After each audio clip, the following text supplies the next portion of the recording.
Assalamualaikum warahmatullahi wabarakatuh. Alhamdulillahirabbil alamin. Nahmaduhu wa nasta'inuhu wa nastaghfiruh. Wa na'udzu billahi min shururi anfusina wa min sayyiati a'malina. May yahdihillahu fala mudilla lahu wa may yudlil fala hadiya lahu. Asyhadu an la ilaha illallah wahdahu la syarika lahu wa asyhadu anna Muhammadan abduhu wa rasuluhu la nabiyya ba'dahu. Allahumma shalli wa sallim ala nabiyyina Muhammad wa ala alihi wa ashabihi ajma'in, amma ba'du. Allah ta'ala billahi minasyaitonir rajim. Ya ayyuhan nasu taqu rabbakum.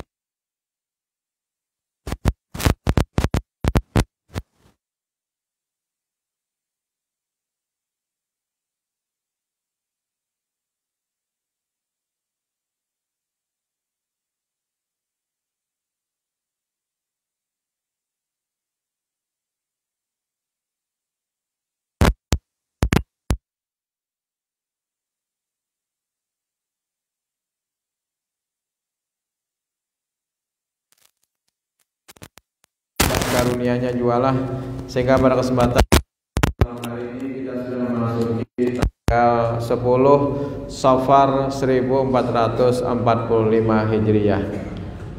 Semoga dengan bertambahnya umur yang Allah limpahkan kepada kita semua, itu artinya Allah masih memberikan kesempatan untuk kita untuk dapat memperbaiki amal-amal kita, untuk dapat meningkatkan amal-amal soleh kita. Dan mudah-mudahan pada saat al-maut atau juga kematian menjemput kita, kita berada dalam keadaan husnul khatimah.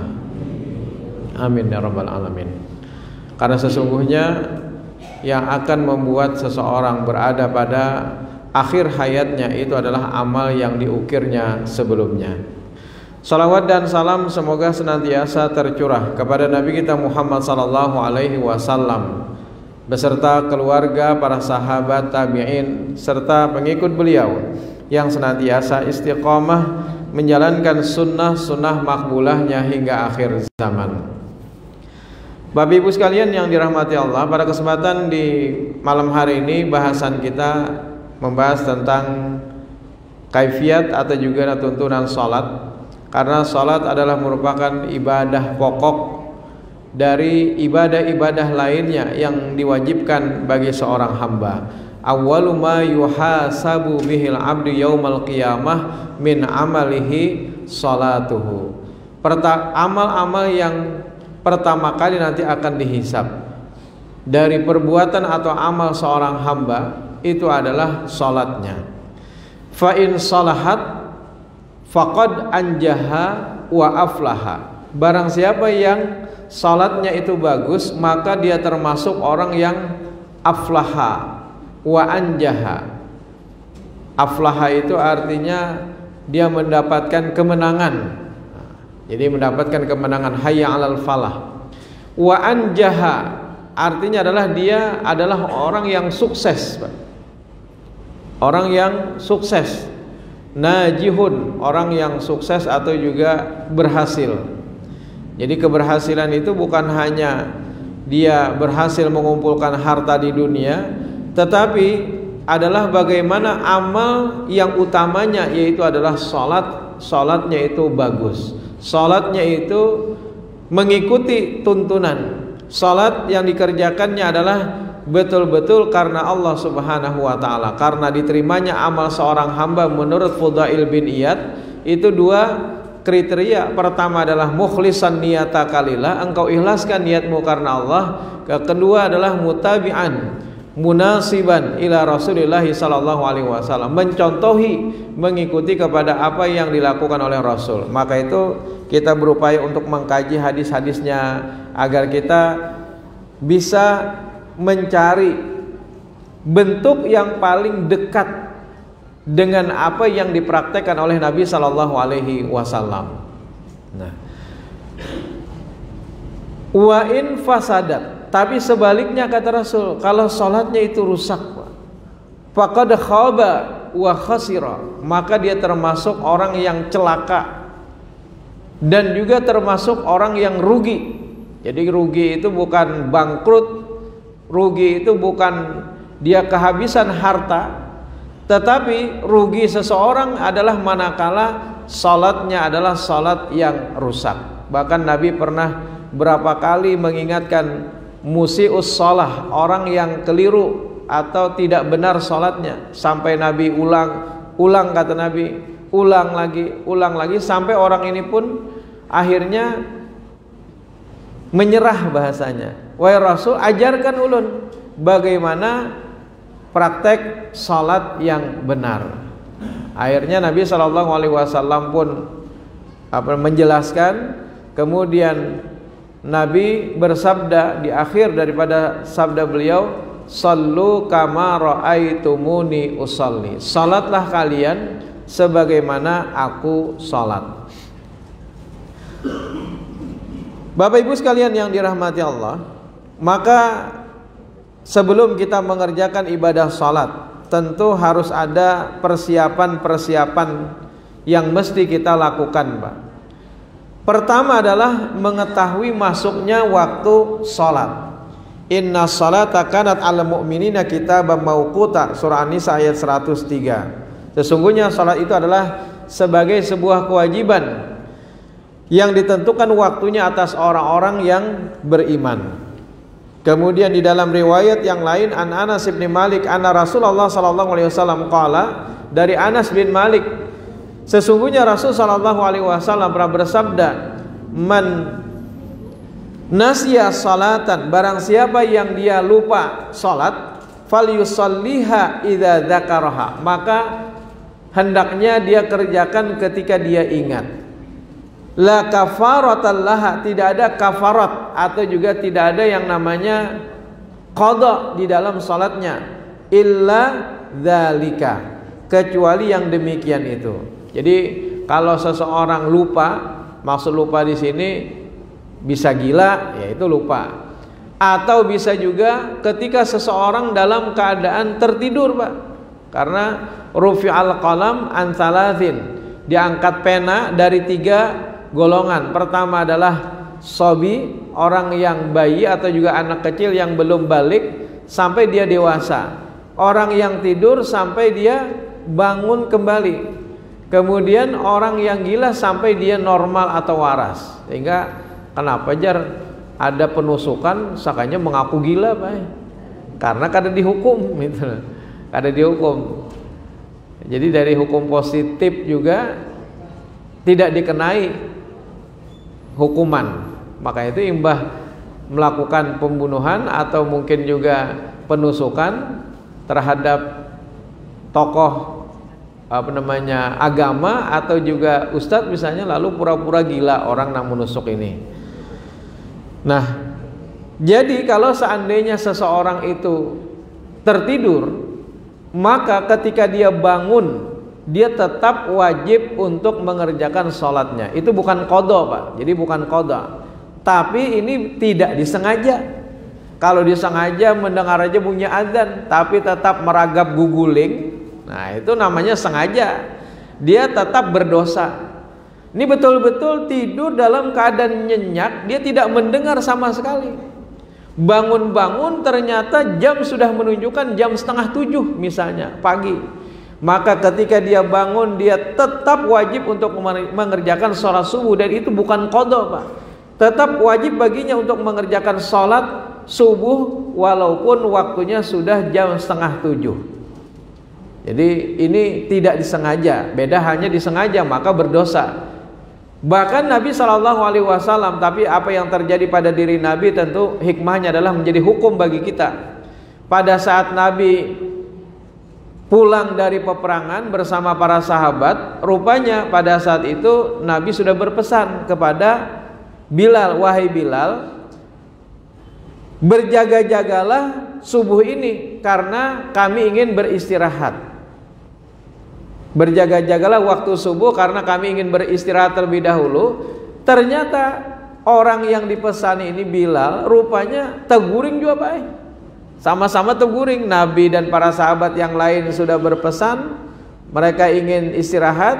Ternyata yang dipesani Bilal juga tertidur pada saat itu. Sampai bangun-bangun matahari itu sudah terbit, Pak. Maka Nabi dan para sahabat pun langsung mengerjakan sholat subuh. Nah, sholat subuh secara berjamaah, dan apa yang terjadi tentu menjadi hukum atau juga hikmah bagi kita umatnya. Hikmahnya adalah ketika memang ada keadaan yang menimpa seseorang dalam seperti itu, maka tetap diwajibkan baginya untuk mengerjakan sholat. Jadi tidak ada qada istilahnya.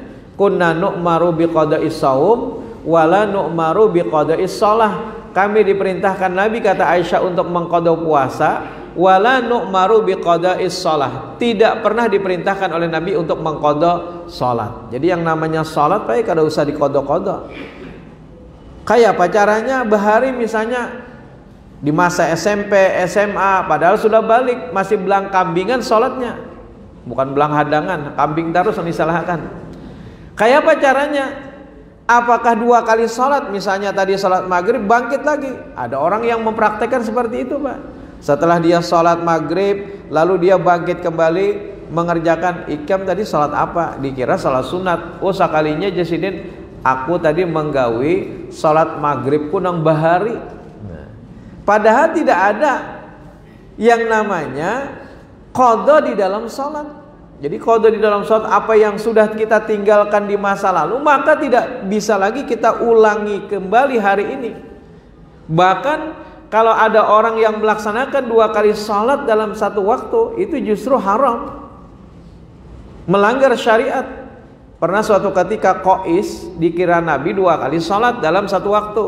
Mahlan ya Qais, kata Nabi, pelan-pelan wahai Qais, as-salatani ma'an, apakah engkau mengerjakan 2 kali salat fardu dalam satu waktu? Rupanya tadi imbas salat subuh bersama Nabi, Qais ini bangkit lagi, Pak, mengerjakan salat. Lalu Nabi setelah selesai Qais ini salat, ditegur Nabi, wahai Qais, apakah engkau tadi mengerjakan 2 kali salat fardu dalam satu waktu? Dikira Nabi mengerjakan atau menggawi salat subuh lagi, Pak. Lalu Qais menjawab, kata Qais, berkilah wahai Rasul, ulun tadi bukan menggawi 2 kali salat fardu dalam satu waktu, bukan. Karena memang itu tidak ada perintahnya dari Nabi. Tapi yang ulun gawi tadi adalah salat qobliyah subuh atau salat sunat fajar yang belum ulun kerjakan sebelum subuh tadi. Karena ulun kada sempat datang-datang, pian sudah salat bersama sahabat yang lain, sudah berdiri. Sementara ulun belum sempat untuk mengerjakan salat qobliyah subuh, maka ulun kerjakan sesudah subuh. Nah, itu boleh, Pak. Jadi ini menjadi hukum bahwa qobliyah subuh atau juga salat sunat fajar itu boleh kita kerjakan setelah, tapi ini eksiden atau juga keadaan tertentu. Ini hanya sesekali, jangan setiap hari sidin mengimbah salat subuh tuntung menggawi sidin salat sunat apa habar setiap hari sidin datang terlambat terus, Pak. Ini tidak. Jadi hanya sesekali aja itu boleh. Tapi kalau setiap hari itu tidak diperkenankan. Jadi kalau memang seseorang rutin salat qobliyah subuh atau salat sunat fajar, ternyata sesekali pernah terlambat, akhirnya ketika dia masuk masjid orang sudah berdiri untuk mengerjakan salat fardu, maka salat sunat qobliyah subuhnya boleh dia kerjakan setelah subuh, setelah salam. Caranya apalah? Setelah salam kemudian dia langsung berdiri untuk mengerjakan salat sunat tersebut. Nah, itu juga pernah terjadi pada diri Nabi ketika setelah salat zuhur. Biasanya Nabi mengerjakan salat sunat, rupanya datang tamu, Pak. Tamu berdatangan silih berganti. Akhirnya Nabi sampai asar tidak sempat lagi untuk mengerjakan salat sunat ba'diyah zuhur. Akhirnya Nabi pun memindahkan salat ba'diyah zuhur itu dikerjakan Nabi setelah asar. Padahal kan tidak ada salat ba'diyah asar. Tidak ada salat ba'diyah asar, tapi yang dikerjakan Nabi ini adalah salat sunat ba'diyah zuhur yang dipindahkan Nabi setelah asar karena pada saat tadi tamu berdatangan menemui Nabi sallallahu alaihi wasallam. Nah, kemudian selanjutnya, jadi kalau seseorang lupa, maka hendaknya dia salat ketika dia ingat atau juga ketika dia bangun. Kemudian an Abi Qatadah qala dzakaru lin Nabi sallallahu alaihi wasallam, dari Abu Qatadah diriwayatkan bahwa ia berkata, beberapa sahabat melapor kepada Nabi Shallallahu Alaihi Wasallam naumahum anis salah, yang mereka terlewat atau juga ketiduran ketika salat itu berdiri. Faqala, kemudian Nabi pun menjawab, innahu laisa fin naum tafritun, innamat tafrit fil yaqazah. Jadi kata Nabi, itu bukan sebagai kesengajaan, jadi bukan kelalaian di dalam tidur, tapi yang dinamakan dengan kelalaian itu adalah ketika tidak tidur. Jadi kalau orang yang dinamakan lalai, melalaikan salat, fawailul lil musallin, neraka wailah bagi orang-orang yang salat. Siapa mereka? Alladzina hum an salatihim sahun, yang mereka lalai di dalam salatnya, sengaja menunda-nunda salatnya, Pak. Padahal tidak ada kesibukan, tidak ada uzur, tapi ditunda-tundanya kena. Nah akhirnya salatnya itu tidak dikerjakannya pada waktu yang ditentukan. Nah jadi kata Nabi, yang dinamakan dengan lalai itu adalah ketika dia tidak tidur. Tapi ketika orang itu tidur, memang dia tidak sengaja dan sama sekali tidak mendengar bunyi azan, maka sesungguhnya itu bukanlah tafrid atau bukanlah sebagai sebuah kelalaian. Fa idza nasiya ahadukum salatan aw nama anha falyusalliha idza dzakarha. Apabila salah seorang di antara kalian itu terlupa atau tertidur, maka hendaklah dia mengerjakan salat ketika dia ingat atau juga bangun. Hadis riwayat Imam An-Nasa'i. Nah Bapak Ibu sekalian yang dirahmati Allah, ketika orang itu mengerjakan salat ternyata belum waktu, ini itu juga menyimpang, Pak. Maksudnya tidak sah salatnya. Jadi kalau ada orang misalnya tadi mengerjakan salat, sekalinya imbah beberapa menit kemudian hanyar sidin mendengar azan. Sidin kalau tahu dikira sidin sudah waktu zuhur, Pak. Setelah menggawi salat zuhur selesai, rupanya beberapa menit kemudian baru azan orang. Maka tidak sah salatnya tadi. Dia wajib mengulang kembali salat zuhurnya karena belum masuk waktu. Maka itu oleh majelis tarjih kan berupaya untuk mengkaji waktu salat subuh yang dinilai oleh sebagian orang terlalu pagi. Jadi ada ulama dari Arab Saudi datang ke Indonesia. Setelah datang ke Indonesia, lalu mereka mengatakan, kata ulama tadi, waktu salat subuh di Indonesia ini terlalu pagi, terlalu sungsung, bukan pada waktu yang sebenarnya.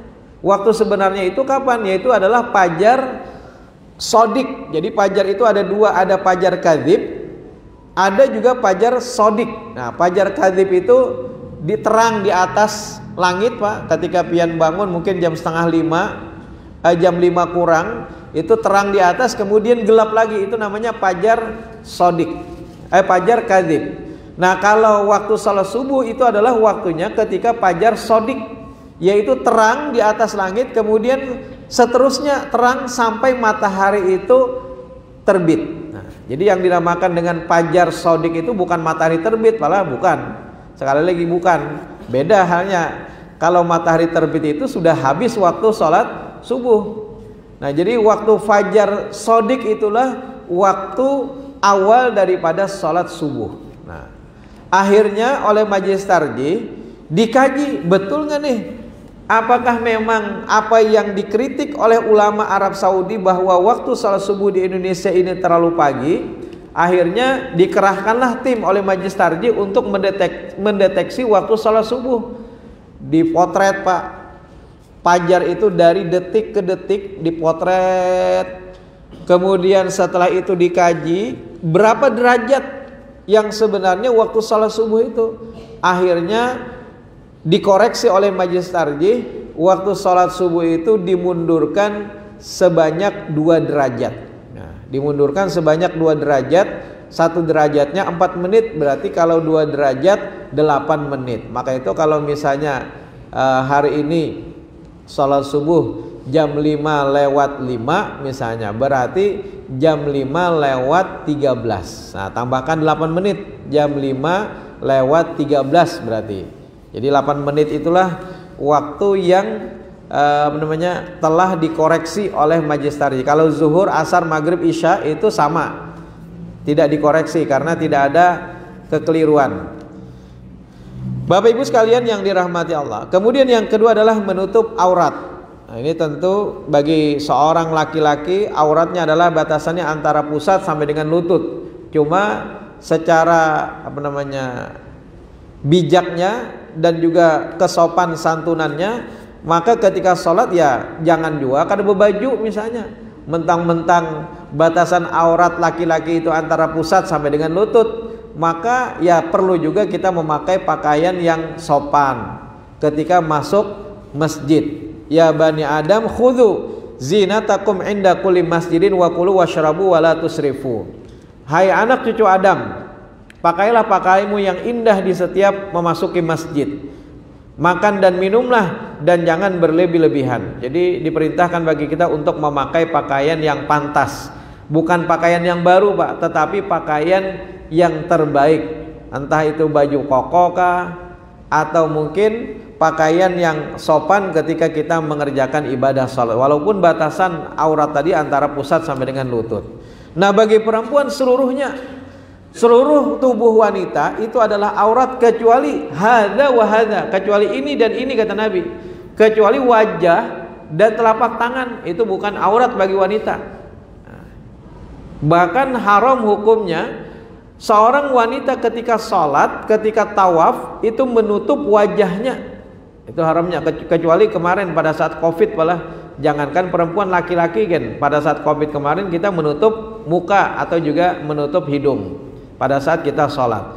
Nah dalam keadaan normal maka perempuan itu walaupun misalnya di luar dia memakai cadar, walaupun itu bukan menjadi perkara yang wajib memakai cadar, karena kata Nabi tadi aurat perempuan itu adalah seluruh tubuh kecuali muka dan telapak tangan. Berarti boleh muka itu terlihat. Bahkan ketika sholat tidak boleh bagi wanita untuk menutup mukanya atau menutup bagian daripada mulut dan juga hidungnya, menggunakan misalnya cadar menutup bagian daripada seluruh mukanya kecuali matanya. Itu tidak diperkenankan pada saat sholat. Yang kedua pada saat tawaf Pak. Jadi tidak boleh. Padahal tawaf itu kan banyak Pak orang. Kenapa tidak boleh? Nah ini kan berarti itu bukan menjadi aurat bagi seorang wanita. Jadi muka itu bukan menjadi aurat. Jadi pada saat tawaf itu wanita tidak boleh menutup mukanya dengan cadarnya. Nah kemudian bagi wanita sebenarnya sepanjang dia mengenakan pakaian yang menutup aurat itu sudah boleh digunakan untuk sholat Pak. Coba pian lihat ketika haji atau umroh, orang-orang selain daripada bangsa Melayu malah Malaysia, Indonesia, selain daripada kita, mereka yang dari Eropa, yang dari mana lagi, Timur Tengah, rata-rata mereka sholat menggunakan pakaian yang mereka kenakan Pak. Karena apa? Karena pakaian yang mereka gunakan itu sudah merupakan pakaian yang menutup aurat tanpa menambah dengan mukena. Nah, mukena itu kan hanya tradisi dari masyarakat kita Melayu, Malaysia, Singapura, Indonesia, rata-rata ketika sholat menggunakan mukena. Ya tidak masalah sebenarnya, bagus. Yang penting menutup aurat, asal jangan pemahaman menutup aurat itu hanya ketika sholat aja. Akhirnya apa, di Indonesia di sebagian negara setelah sholat menggunakan mukena, lepas sholat dibuka lagi mukenanya, terbuka lagi auratnya. Ini yang salah kaprah, salah pemahaman. Seharusnya sepanjang wanita itu keluar rumah maka dia tetap wajib untuk menutup auratnya, sehingga dengan pakaian yang dia kenakan yang itu sudah menutup auratnya, kemudian dia sudah boleh menggunakannya untuk sholat. Jadi dengan pakaian yang ada pun sudah cukup. Nah, kalaupun ingin ditambah dengan mukena ya silahkan, dan itu adalah merupakan hanya kebiasaan dari masyarakat kita Melayu menggunakan yang namanya mukena tambahan. Nah, Bapak Ibu sekalian yang dirahmati Allah, an Aisyah, dari Aisyah anna Nabi sallallahu alaihi wasallam qala, sesungguhnya Nabi sallallahu alaihi wasallam pernah bersabda, la yaqbalullah salatan haidin illa bi khimarin, tidak diterima Allah salat seorang wanita yang dia sudah haid, illa bi khimarin, kecuali dia menggunakan khimar. Nah khimar ini maknanya bukan cadar Pak, bukan. Sekali lagi, khimar itu bukan cadar, tetapi khimar itu adalah penutup kepala. Bahkan di dalam hadis yang lain juga disebutkan Nabi mengusap di atas kepala wa alal imamah, atau juga disebutkan wa alal khimar. Jadi yang dimaksudkan khimar itu adalah penutup di atas kepala. Nah, pada saat itu Nabi ketika mengusap bagian kepala, beliau hanya membuka sedikit, lalu beliau usap di atas ubun-ubun dan juga di atas imamah atau juga di atas sorban beliau, atau juga disebutkan khimar. Jadi khimar itu bukan cadar, tapi khimar itu adalah penutup atau tudung kepala seorang wanita. Nah, bapak-bapak, ibu hadirin hadirat rahimakumullah, maksudnya tidak sah kalau seorang wanita sudah haid kecuali dia harus menutup auratnya di dalam sholatnya. Kemudian selanjutnya adalah suci badan, pakaian dan juga tempat sholat daripada najis. Ini didasarkan kepada hadis Nabi sallallahu alaihi wasallam an Jabir bin Samurah, dari Jabir bin Samurah qala sa'ala rajulun Rasulullah sallallahu alaihi wasallam, ada seorang laki-laki bertanya kepada Nabi sallallahu alaihi wasallam, usolli fi thawbil ladzi ati fihi ahli, wahai Rasul, apakah ulun boleh sholat dengan pakaian yang aku pakai ketika berhubungan badan dengan istriku? Jadi kain itu bekas kami berhubungan badan dengan istri. Qala na'am, kata Nabi, boleh, silahkan engkau gunakan. Illa antara fihi syai'an fataksilahu, kecuali engkau melihat di kain itu ada najis. Nah, maka cuci dulu najisnya. Jadi bersihkan dulu najisnya, baru bisa digunakan, sekalipun kain itu telah engkau gunakan. Jadi kalau memang ada bekasnya, maka cuci dulu, kata Nabi, bersihkan dulu bekas najisnya. Bahkan Nabi pernah suatu ketika melihat di kain beliau itu ada bekas, mohon maaf Pak, mani yang sudah mengering. Maka Nabi mengkritisi itu untuk menghilangkan najis tersebut. Kemudian dari Aisyah, an Aisyah taqalat ja'at Fatimah bintu Abi Hubaish, telah datang Fatimah binti Abi Hubaish ila Nabi sallallahu alaihi wasallam, kepada Nabi sallallahu alaihi wasallam. Faqalat, kemudian dia bertanya, ya Rasulullah, wahai Rasul, inni imra'atun ustahadu, wahai Rasul, ulun ini adalah wanita yang sering mengalami istihadah. Istihadah itu berbeda dengan haid, Pak. Istihadah itu adalah darah penyakit. Kalau haid itu beda. Fala athur, dan aku tidak bersih-bersih, mengalami istihadah terus. Afa'ada ussalah, apakah aku boleh meninggalkan sholat ketika aku istihadah itu? Faqala, kemudian Nabi berkata, la innama dzalika irqun, tidak boleh, kata Nabi, karena sesungguhnya itu adalah hanya darah penyakit, bukan darah haid. Jadi yang namanya istihadah itu bukan darah haid, itu adalah darah penyakit. Walaysa bil haidah, itu bukan haid. Fa idza aqbalat al haid, apabila engkau memang betul-betul didatangi haid, maka fada'is sholah, tinggalkan sholat. Kalau memang itu betul-betul haid, biasanya wanita bisa membedakan mana yang haid dan mana yang bukan. Ada bahkan wanita itu setiap bulan mengalami beberapa kali, Pak, beberapa kali. Berarti satu kali itu haid, selebihnya itu bukan haid, tapi selebihnya itu adalah hanya darah penyakit. Nah, kalau darah penyakit berarti tetap wajib bagi seorang wanita untuk sholat. Wa idza adbarat, nah, kalau seandainya engkau mengalami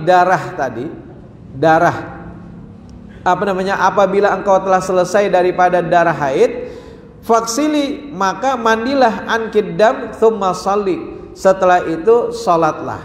Jadi kalau misalnya ternyata itu darah haid, setelah mandi sholat. Dan apabila itu ternyata darah penyakit saja, maka tetap wajib mengerjakan sholat. Hadis riwayat muttafaq alaih. Jadi caranya bagaimana, Pak? Caranya bersihkan darah penyakitnya, kemudian sholat. Nah, misalnya mendekati sholat zuhur, bersihkan darah penyakitnya, lalu sholat zuhur. Nanti sholat asar, bersihkan lagi darah penyakitnya, lalu sholat asar, dan seterusnya.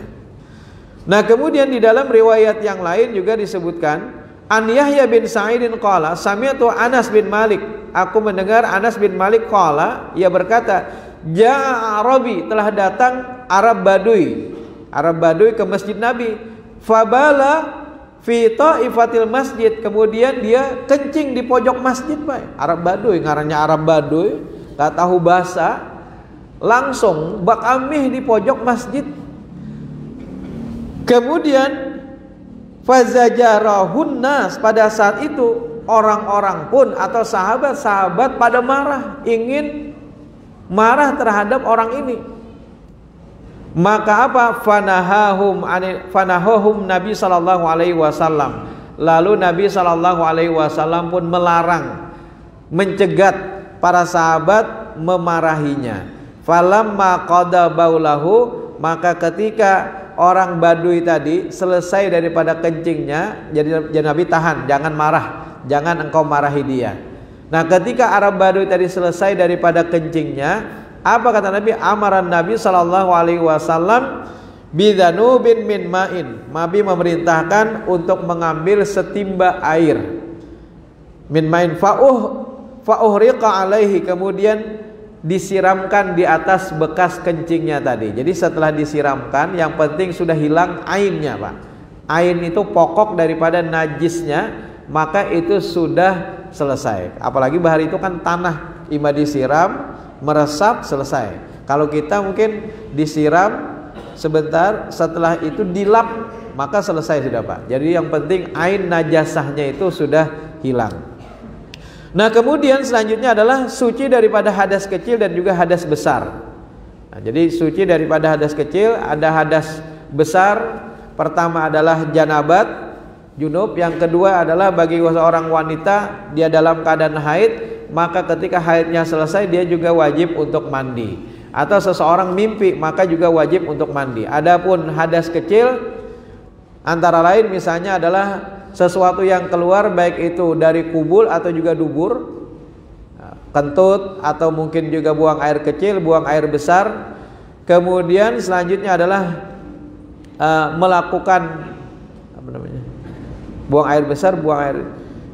Kemudian selanjutnya adalah apakah yang namanya bersentuhan kulit antara laki-laki dengan perempuan itu membatalkan wudhu seseorang? Tidak, Pak. Jadi tidak membatalkan wudhu.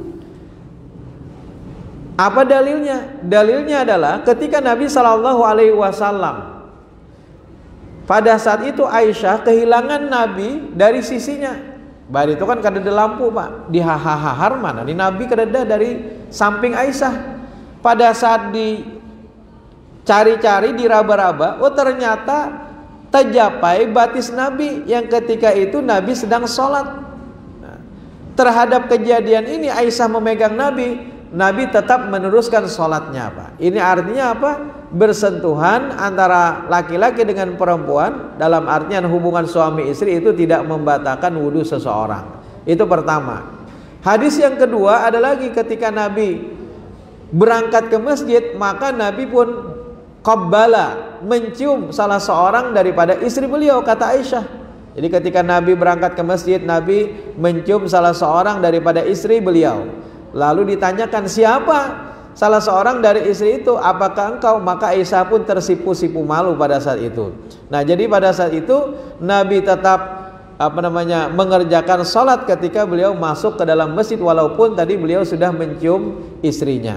Nah, dari keterangan hadis-hadis itu, maka mencium istri atau mungkin bersalaman dengan istri ketika kita berangkat ke masjid itu tidak membatalkan sholat, tidak membatalkan wudhu. Nah, tidak membatalkan wudhu. Aula mastumun nisa, kata lamasa yang ada di dalam ayat ini dipahami atau juga ditafsirkan oleh Ibnu Abbas. Ibnu Abbas itu adalah ahli tafsir, Pak. Ahli tafsir, beliau dikaruniai ilmu oleh Allah Subhanahu wa taala, dan Nabi juga telah memuji Ibnu Abbas ini sebagai seorang yang ulung di dalam memahami ayat-ayat Allah Subhanahu wa taala. Jadi tafsir daripada Ibnu Abbas menegaskan bahwa lamasa aula mastumun nisa itu adalah jima, hubungan suami istri. Itulah yang bisa membatalkan sholat, bahkan mewajibkan seseorang untuk mandi ketika dia melakukan hubungan suami istri. Jadi kalau hanya bersalaman suami istri ketika pian berangkat, atau mencium istri ketika pian berangkat ke masjid, maka itu tidak membatalkan wudhu seseorang. Nah, bagaimana halnya dengan yang lain? Tertidur Bang Pak? Nah, tidur itu ada dua macam Pak.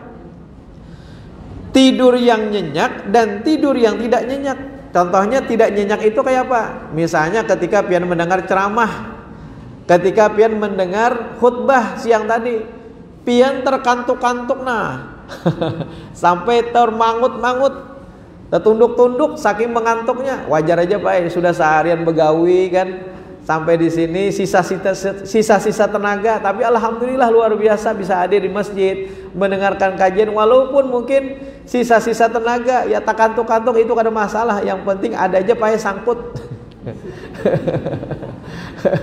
Nah, bagaimana hukumnya terkantuk-kantuk? Maka itu tidak membatalkan wudhu seseorang. Jadi kalau tidur yang tidak nyenyak itu tidak membatalkan. Tapi yang membatalkan wudhu seseorang itu adalah tidur dalam keadaan nyenyak.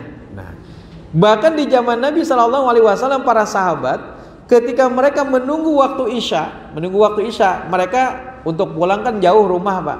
Maka mereka pun menunggu datangnya waktu isya. Ketika mereka menunggu datangnya waktu isya, sampai-sampai kepala mereka itu terantuk-antuk, bahasa kitanya terantuk-antuk. Dan ketika sholat isya itu didirikan, mereka tidak mengulangi wudhunya. Mereka langsung mengerjakan sholat bersama Nabi SAW. Nah, ini artinya suatu keterangan bolehnya seseorang langsung mengerjakan ibadah sholat sepanjang tidurnya itu adalah bukan dalam keadaan tidur yang nyenyak. Nah, bahasa kita mungkin guringnya guring ayam aja. Guring ayam itu amun dikajuti baik, sidin langsung takipik. Nah itu. Coba pian kajuti aja, nang lagi mengantuk-ngantuk tuh, nah kajuti bisa tekipik sih, berarti guringnya itu guring ayam. Tapi kalau guring nyenyak itu pian tapuk-tapuk kan, bisa kada bangun-bangun, Pak. Nah itu tidur nyenyak. Kemudian selanjutnya, apakah memakan daging unta itu juga membatalkan wudhu? Oh ternyata menurut para ulama bukan membatalkan wudhu Pak, tetapi mustahabnya, sunnahnya, hendaknya berwudu. Kenapa? Karena bau antara makan daging kambing Arab malah, kalau daging kambing kita mungkin bau karena makanannya beda. Antara makan daging kambing di Arab dan makan daging unta itu berbeda Pak. Kalau makan daging unta itu mirip dengan ketika kita makan jengkol atau jaring. Baunya itu semerbak Pak. Semerbak itu dalam artian keciuman mulut kita ketika kita habis makan jengkol atau jaring, ketika kita habis makan petai, maka keciuman. Maka itu diperintahkan untuk berwudu, tetapi bukan membatalkan wudu. Jadi mustahabnya, sebaiknya, sunnahnya paling kada berkumur-kumur barang. Ya kalau bisa gosok gigi dulu, kemudian setelah itu berwudu. Tapi kalaupun misalnya dia tidak mengulangi wudunya, itu tidak membatalkan wudu seseorang.